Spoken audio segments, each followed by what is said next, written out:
everybody, welcome to this episode of Think Business Live. Looking forward to talking with Zach Lemaster. Again, we talked a couple weeks ago. It's good to have you back on the show. Your company, you're the CEO of Rent to Retirement. But what I want to talk to you about is, which I find so interesting, and I think so many people can relate to this, is you and your wife are optometrists, and you leave that to start this business. And I think a couple things. One, I think a lot of times people go to school for what they think in that moment, in that stage of their life they want to do that's fulfilling. They get into whatever that career is, and they find that it's not maybe as fulfilling, or it doesn't give them the freedom or whatever they are intrinsically looking for. And then they find something that is totally outside of the box, because what we realize is that business and life is not a straight line. When I look at my career, I'm a business coach. I work with solopreneurs to Fortune companies. I've had my business for about 10 years. But before that, I was in commercial real estate for 12 years. And before that, 12, 13 years. And before that, I had my own internet company that I started and sold with my brother and a buddy. So I couldn't have mapped it out that way, right? And so it just kind of happened. So I thought we could talk about that piece of your life and the courage, the decision-making process, the path to fulfillment, and the courage to actually start the business. So let's start with kind of fulfillment. Where did that fit in? Yeah, and I think in a lot of good context there, John. I think especially for your audience who are business owners and aspiring entrepreneurs and real estate investors, all the above, there's a lot of motivation behind why someone would go down one of those routes. In particular, especially running in your own business, as you well know, often it's a lot more involved and complicated and stressful than a 9-to-5. And so the question really is why go down that path? I do want to answer your question though, talking about like fulfillment.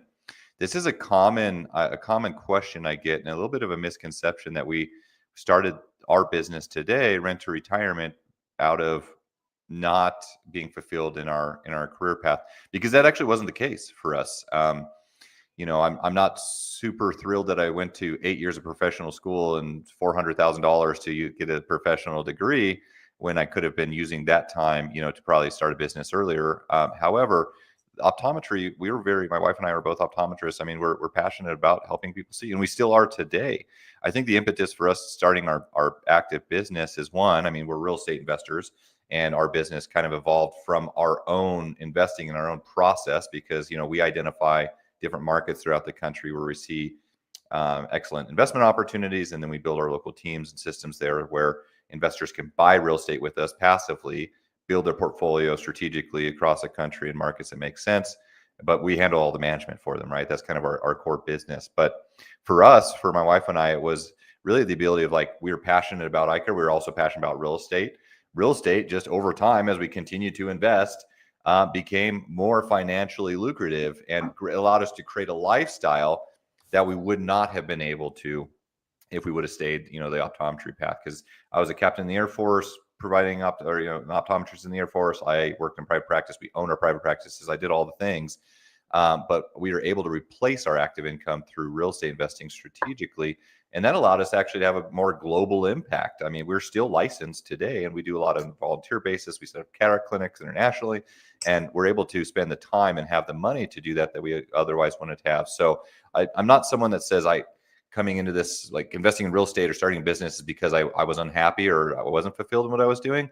It's just that there was better opportunity out there, and I really tried to focus on that. So that was a super long-winded answer, but. Well, I don't think so. I think it kind of answered all the pieces of it. And I think in your case, it's great to hear that, that there is still fulfillment there, and that you can still participate in pieces of that within the business based on, kind of your time and what you have to offer. I think it's great.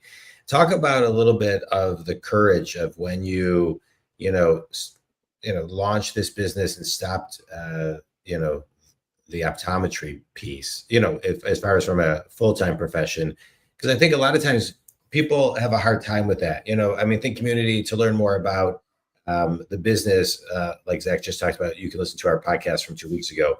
But this, I just want to kind of focus on this. So what were the steps that gave you the kind of the courage to just kind of cut the cord? I think because there is a big change there, and again, I spent a lot of time and energy and money to get a professional degree, a doctorate degree. That there's a lot of a lot of second guessing myself and going a completely different career path. For me, though, I eased into it, and I think that's a beautiful thing about real estate is that it can be a side hustle, and you can slowly build up a portfolio that slowly replaces your income, whether you're doing it actively or passively. Where you can just build it as a side hustle into ultimately a full-time business, which is exactly the case for us. So I mean, there was about a 6 or 7 year transition, John, where I was working, I had the real estate, my own investing, building this business in the early years, and still practicing full-time optometry. But eventually I started to just scale back over time, where I went from 5 days a week seeing patients to 4 days to 3 days to 2 days to 1. And by the time I had fully left optometry as a career path, like we had already far surpassed our income. So there wasn't as much financial pressure or concern that I think someone that is just jumping into a blind and like really like building the parachute on the way down type of thing, which there's nothing wrong with that. It maybe even motivates you to build a business quicker. But I do think there was a lot of pushback I got just like emotionally and psychologically from friends and family. Like, for example, my mother-in-law hated the idea of me not using this professional degree that I got, and she made that very known to me. But it was like, what are you doing? Like, you spent so much time and money to get this degree, like you're jeopardizing my daughter's future. But she just didn't really understand the vision and the progress we had made. That's all that she really focused on. And there's a lot of people that were naysayers in the early years, and all of us deal with it. That never goes away in life, right? And so I use that as motivation, if anything, to give me courage to prove them wrong. I use that as motivation to go out and exceed. So well, and just because your family loves you doesn't mean they know what's right for you. And it's hard for people who don't have your vision, who don't who have a lower tolerance for risk, to understand it. And so I've been in that situation before, and where people, have said things like that to me. And I always think, I think like you kind of have you have such strong belief in where you're going. It's like, it's almost, you can see it and it's real, that you just have to kind of like completely learn how to ignore the naysayers, because they'll take you down. And in so many avenues, I think in business and in life. If people don't understand your path or what you're doing, you just gotta and you don't even have to, you just pretend you're listening and move on. Well, it's usually the people that it's interesting. I think this is really important for people to understand. Is just being conscious of who you take advice from over time, and who you seek advice from, because there's no shortage of people having opinions about what you're investing in, what you're doing, where your future is going to be. And usually the naysayers are the people that haven't accomplished what you're looking to accomplish, or possibly what you already have, right? They're always the people that have, oh, that's too risky, or but they're not the people that you should be taking the advice from. The people that are ahead of you, that are the ones that are likely the ones that are going to be supportive and encouraging and motivating to you. And so I turned out, to your point, I just in one ear out the other, turned off the naysayers, and I actively sought advice from people that were in positions of where I wanted to be, and that was very encouraging for me. But to your point about that, and some people are naysayers because maybe they don't have the courage to do it, so it triggers their own insecurities of what they didn't accomplish. But it's interesting. I was in commercial real estate for a long time, and there was this guy that I hired and I coached, and I was talking to him, and he's like, well, and he was telling me this belief system he had about something. I was like, well, that doesn't make any sense. Like, that's completely backwards. It doesn't make any sense to me. Like, who told you that?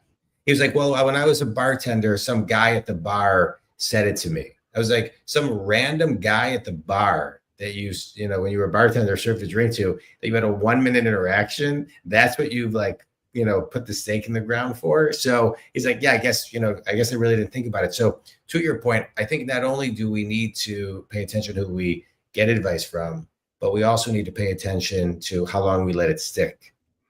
Yeah, and I think this is very relevant as well, which would resonate with you, John, and your community. But just the idea of coaching in education, right? Yeah. I mean, I remember when I was first starting my business and starting to invest in real estate, because there's no, at least in the real estate world, there's no shortage of online gurus and courses you can sign up for, and some of them can be very, very beneficial, and some of them not so much. It really depends on you. I mean, you're the variable at the end of the day, and if you're going to take action on that.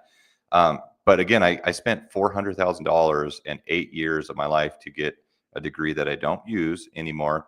But I do remember hiring my first business coach.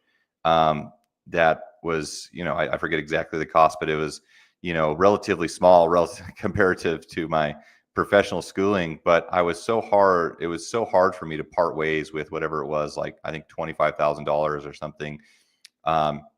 But I did sign up for it. And that's probably a super important thing, because that was a catalyst to me building an 8-figure business, which we run today.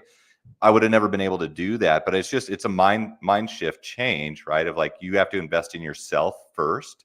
Yeah. That doesn't mean just arbitrarily doing things, but be intentional about who you seek advice from, who you partner with, who you hire. And now I have multiple coaches in many aspects of my life. And I think that's just a mind shift change. So I don't know if you want to speak to that at all, but I know that was something I had to change throughout my, entrepreneurial journey. Yeah. When I got my first business coach, I was selling commercial real estate, and the culture was not one that people had business coaches. And I remember the guy that ran my office said to me, what do you possibly need a business coach for? And I was like, what do you possibly not need a business coach for? And it was great. His name was Jules Rappaport. He was a huge mentor. He had a huge impact in so many things that I did, where I am today. He unfortunately, I went to him for 12, 14 years. He unfortunately passed away a few years ago.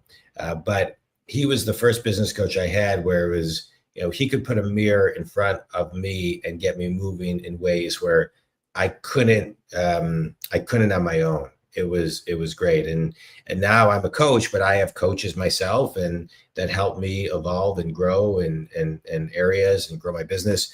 So I think it's so important to get an outside perspective. And the way I explain it to people as a coach is I create, and I felt this way with Jules, with my business coach, I create a space with my clients where I can ask them questions that they can't and won't ask themselves, to get them to a place they can't get to on their own. And in that space, we create a close proximity plan of action that we can leave that space and then execute it in the real world. Something that's reverse engineered and very simple and curated and custom to them. So I don't have a formula for each person. It's everything I do is curated and custom to the person. And so I think coaching is huge. I think it's huge. I'm starting now that both my kids are in college, I'm starting my keynote business. I'm starting to talk more. I always did, but I didn't want to travel a lot proactively when my kids were younger. So I just started, like all of these coaches who speak, I started this coaching speaking group, and we're all like helping each other with our keynotes and getting speaking stuff, and support each other. So I think it's huge.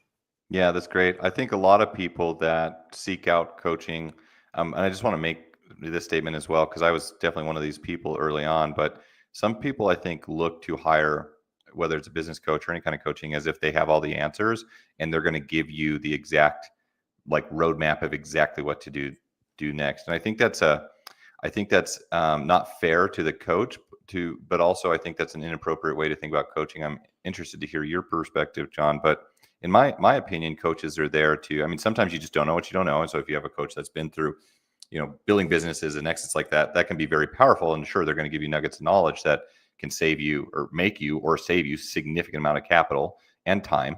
Yeah. But I think coaches, the purpose of a coach is to help be an accountability partner and help be, as you use the mirror example, reflect on things that you are doing and be a sounding board for a lot of ideas. But the execution is still up to you as the operator and the business owner. Would you agree with that, or you think, what's your thoughts? Well, yes, it's absolutely up to, I always tell people, like, I'm bad at a lot of things. I'm a really great business coach, and we're going to come up with a lot of great things, but I can't make you do it. You've got to execute. You've got to do your part. Yeah. And so it's really important. And, and I think, coaches don't have all the answers, but I can just speak about me. One of my, I would say, unique abilities is I'm a really great listener. So I can hear and see and pick up on things that are hidden in plain sight. And so that my clients can't see and they miss, and they're the nuances. And so I can help them extract it and then execute and create an action plan that's very manageable to them. And so, I can help them brainstorm and come up with ideas and validate things and brainstorm and walk through things. But I always think, to your point, it's not like people are looking for answers, because that's, to your point, that's not what you need a coach for. You're looking for a coach because they can ask the right questions. And I'm really great at asking questions. And so when you're asking questions and raising awareness, then it brings out what everybody needs to know at the table, myself, the client, to then extract and reverse engineer the plan of action. So that's where I think, to your point, people get it wrong. They're looking for answers, but really they get questions that make them intrinsically go inward, raise their awareness, and that's where the work begins. Yeah, because you can be so head down in the weeds, right, that you may not even realize some of the bigger picture stuff on the operational side of your business. I've certainly been there multiple times. Correct. Yeah, people will call me and they'll say, I'm a mess. And I'll ask them questions. Well, I never thought about that. Yeah. But I'm here when they say something, I'm hearing something that they just can't hear. So yeah, no, I think that's, you bring up some good stuff. All right, let's talk a little bit about you as we kind of come to a close. Tell everybody a little bit, and Think Community. And I appreciate the conversation. That was a great one, Zach. And congratulations on your business. Think Community, Zach and I talked 2 weeks ago about his business, and want to have him back and talk a little bit about his road to building his business. But tell everybody, rent2toretirement.com. Tell them a little bit about that and who your ideal clients are. Yeah, certainly, John. So we're the nation's largest turnkey investment company, and we mainly focus on new construction. So what we do is we scour the nation to find the best investment markets for real estate. We focus on single family residential as well as small multifamily properties. And our goal is to identify a market that has a strong runway, is in the path of progress. We work in 18 different markets across the U.S.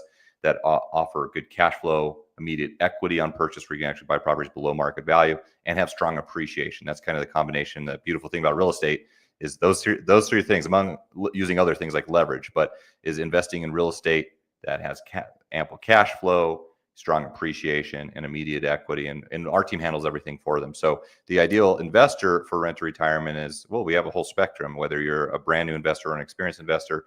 If your local market doesn't make sense, it's too expensive, you want to diversify into other markets, we can help you do that. We can help you build an investment strategy, and we have the investment inventory available for you, where we handle everything. So you don't have to buy yourself another job being a landlord. So if you're a newer investor, your local market's too expensive. If you're a busy professional, you want to get into the real estate game or own real estate, but you don't want to, again, spend 40 hours a week just trying to manage property, especially from a distance. That's what our team does. We got a lot of great information on our YouTube channel, podcast. Definitely visit our website, and be happy to share value with anyone that we get in touch with. It's great. Well, Zach, I appreciate it. It's great having you on the show again. Appreciate all your insights. It was a great conversation, and congrats to everything that you've done. Thanks for your service. And let's stay in touch. Think Community, you can reach Zach at rent2retirement.com. And if you want to talk about any business coaching, you can reach me at jondwoskin.com. Zach, thanks, man. This was great. Thanks, John.